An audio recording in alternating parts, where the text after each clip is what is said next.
everyone, welcome back to my craft room. If you're new to my craft room, then welcome. Today I'm working on this love sign. I picked this up at Dollar Tree. They have this in with the Valentine decorations and things. But I figured I would do this maybe a little different, maybe not just for Valentine's Day. And I did one last year that I painted red and I put some gems and things on it and made it all fancy looking for Valentine's Day.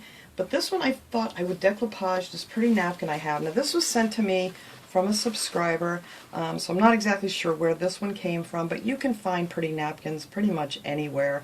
I'm always checking my local grocery store when they have them out for the seasonal things, and I used to get a lot of them at Tuesday Morning, which I no longer have one in my area. They all closed, unfortunately. But I also find a lot at the Christmas tree shop. And you can also check on like Etsy and eBay and stuff, and a lot of people sell just a couple of these different napkins, you know, if you don't want to buy a whole bunch of them. And I know Etsy has tons and tons of napkins you can look through for decoupage if you just want to pick up like 2 or 3 of the same napkin. But anyway, I'm going to use this one on here, and I think that's going to be pretty. And then I'm also going to add, I think, a few of these little clear gems from Dollar Tree. Just here and there on some of the flowers I thought would make it look a little sparkly. But first I'm going to paint this, and I'm going to use the Folk Decor, Home Decor, Folk Art Chalk paint rather, and this is the white Adirondack. You could use any kind of paint, or if you don't want to paint it, that's fine, but I just find if I paint it nice white that the image on the napkin is just so much brighter than if you decoupage it right onto this color. So that's why I want to paint this white. So the first thing I'm going to do is I'm going to take this string off. It just has a little knot on it. I already loosened them up, and I figured I'll just take that off. It'll be easier to work with, and then we can put that back on when we're all done. So all I'm going to do for this guy here is, I don't know what I did. I had a brush here. Okay, I must have put it away. Just going to take one of these Dollar Tree brushes. I love these brushes. They work great. They clean great. After I use them, I just have a little, actually I have this little vase here that I keep here. It's a little Valentine vase, and it just has some dish soap in there and water. And when I'm done, I just toss them in there until I get around to washing them out, and they wash up really, really good. But anyway, I wanted to do this. Now, if you don't want it to hang, you don't have to hang them, because these will actually stand if you'd want to put these on a shelf. And I just thought this would look pretty, like maybe if you hung it with some family photos or whatever. I thought it would be something nice to do. So I put some of my chalk paint in one of my little trays here. And I am just going to paint the whole thing, and I'm probably going to do 2 coats. And I have hairs on here. I don't even know how I got hairs in here, but whatever. Probably dog hair. I'm probably going to need 2 coats because I think this is going to show through. And I don't worry about so much with the brush marks on these because we're going to cover this all up with the napkin, and you'll never know they're there. But you could sponge this too if you wanted to. It would just be kind of hard to get in between everything, I think. So that's all I'm going to do. I'm just going to go around, I'm going to paint this whole thing white, I'm going to paint all the edges white, and that's it. So I'm not going to make you watch me paint this whole thing here, because that's all I'm going to do is just paint it white. I'm going to try to make my brush strokes all go in the same direction. But yeah, it's kind of hard if you're going to sponge. It's kind of hard to get into all these little nooks and crannies here if you're going to use a sponge, but I mean, if you wanted to sponge it and just go in between here with a brush, you could do that too. So that's all I'm going to do. I am just going to go around, paint this whole thing white, and then we will come back and I'll show you what I'm going to do with my napkins. Okay, this is nice and dry. I did take the 2 coats, and I think it looks pretty good.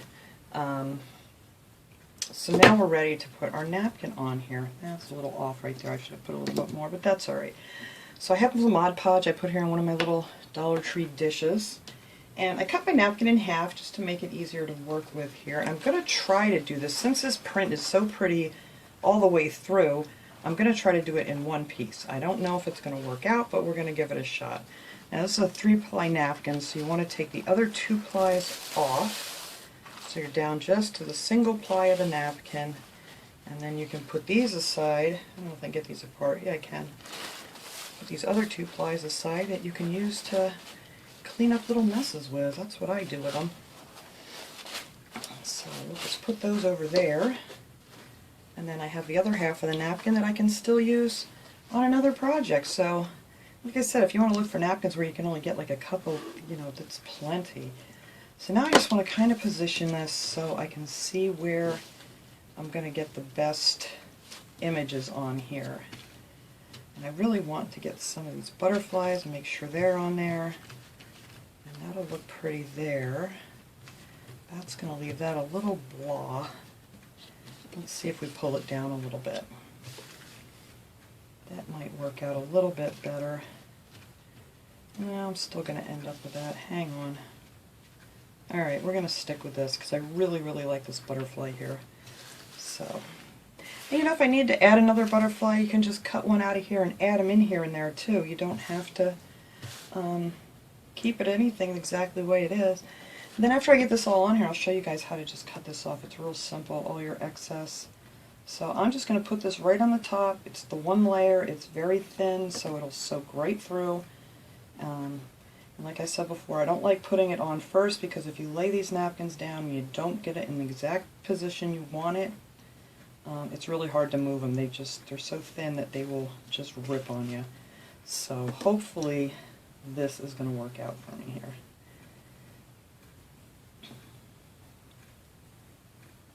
It's hard to find sometimes a napkin with this much print on it. Usually it's just like on the, they have some of it on the front. And we'll see how this is going to work out, doing it in all one piece here. I like to do just a little at a time, work out my wrinkles. And everybody tells me to use saran wrap. I've had no luck using saran wrap to smooth out my wrinkles, so I don't even attempt it again. I've kind of ended up ruining things doing it that way. It gets stuck where it's not supposed to get stuck. Alright, let's see. I may have more difficult time than I thought with this in one piece, but we're going to see. If I have to cut some of it off here, I will.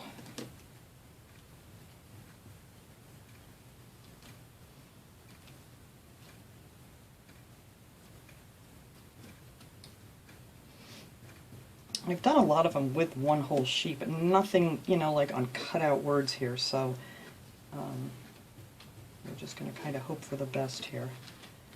Try to get that wrinkle out of there. Let's see this.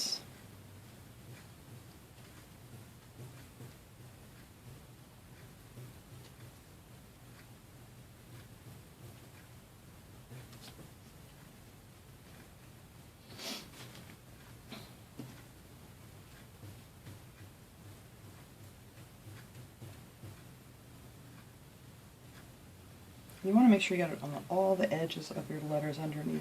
It's probably hard to see on the video, but you can see through this to see where your letters are. So, whoops, that one's starting to tear, so I gotta leave that alone.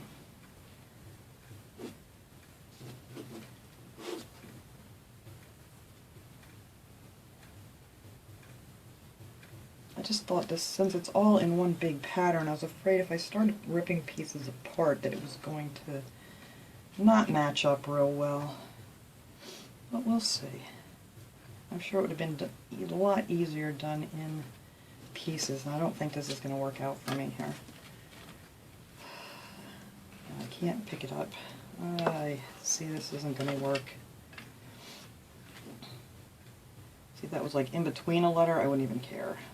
Well, let's see if we can get it down. I don't want to ruin this now. Stay down there. Alright, we might be okay. We'll see when it dries. Now,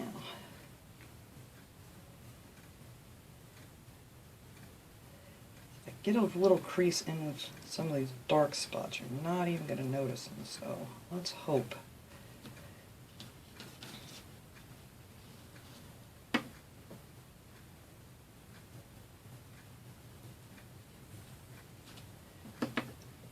On our V here, if you can't tell in the video, that is our V.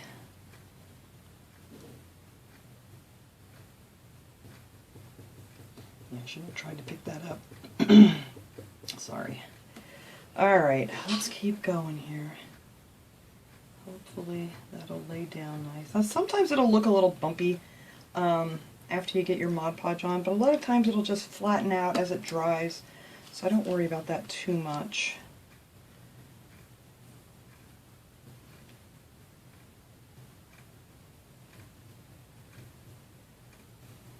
So, yeah, this definitely would have been a lot easier piecing it together with smaller pieces, but we're gonna see how this works.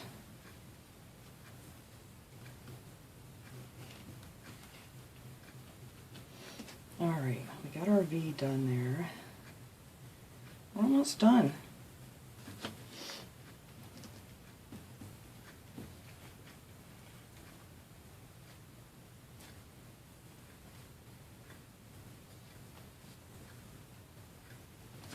Alright, let's move this over here a little bit. Hope you guys can see okay. I get so involved doing this stuff sometimes I forget that you guys are trying to watch.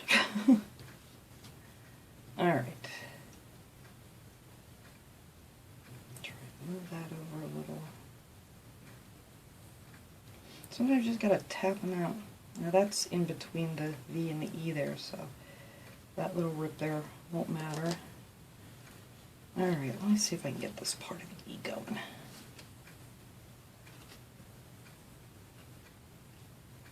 Now when we cut these all out, we're going to actually go around this with a nail file. I have these nail files from Dollar Tree, but you gotta wait until this is really good and dry before you can trim all of these edges off here.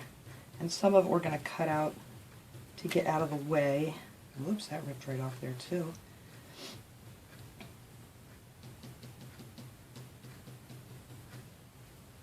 There we go. Not too bad. I really thought this was actually going to be a little bit harder than it was. So I'm very happy. Just make sure you have a lot of Mod Podge on your brush when you're trying to get these wrinkles out so you don't tear it. Alright, so that actually laid down very well.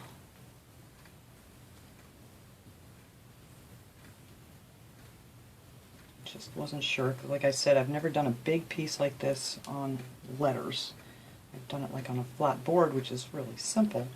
You know, you just got to work your wrinkles out, but this one you're kind of working around all these different letters.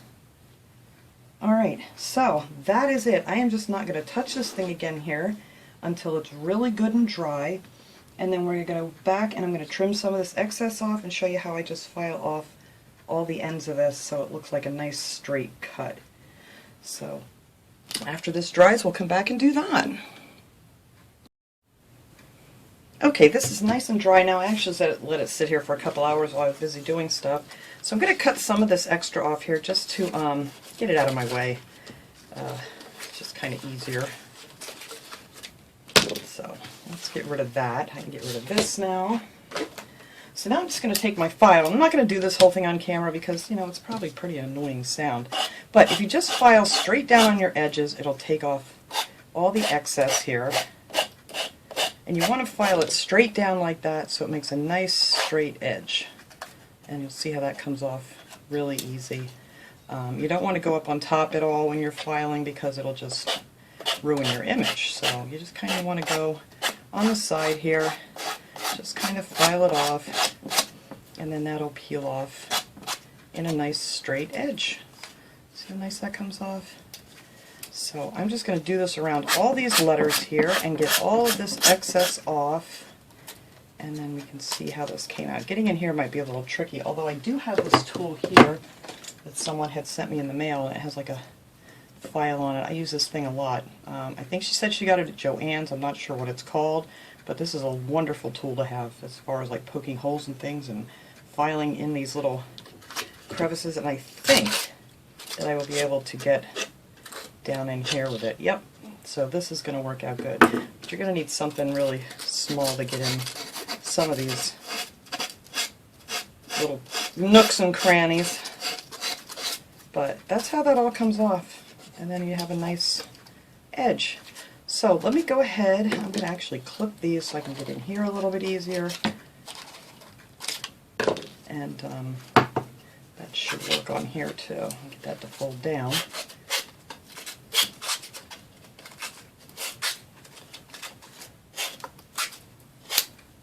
See, it just comes off really nice. So I'm going to go ahead and finish up scraping all these edges off. And then when I get that done, we'll come back and I'm just going to put some little gems on here, and we're going to put our string back on it. Although I think I'm actually going to have this standing with my Valentine stuff for now, and then I may hang it up on the wall with some pictures around it for the rest of the time, because I really like this. So let me finish sanding these off, just going around like this. That's it, nothing fancy, and then that will come all off your edges. And it gives you a nice clean, nice straight edge. So let me finish that up here, and then we'll come back and get this thing done. Alright, I got them all off. I absolutely love the way this turned out. I think this is really pretty. And like I said, if you want, you can just stand this. They stand pretty well, you know, if you want to put it up on a shelf or something. But I'm going to put these little things on here. And now I also decided I'm not going to put these gem stickers on here. They're a little bit too big, and I was thinking of putting them like maybe in the center of the flowers, but nothing really lined up exactly right for that. And I think they're just going to look gaudy. So I'm not going to put them on there at all. I kind of just like it the way it is. So I'm just going to attach this piece of jute string here that came off of it. They just kind of had that looped on there one time. So we're just going to, well, if I can get it back through here, we're going to, there we go.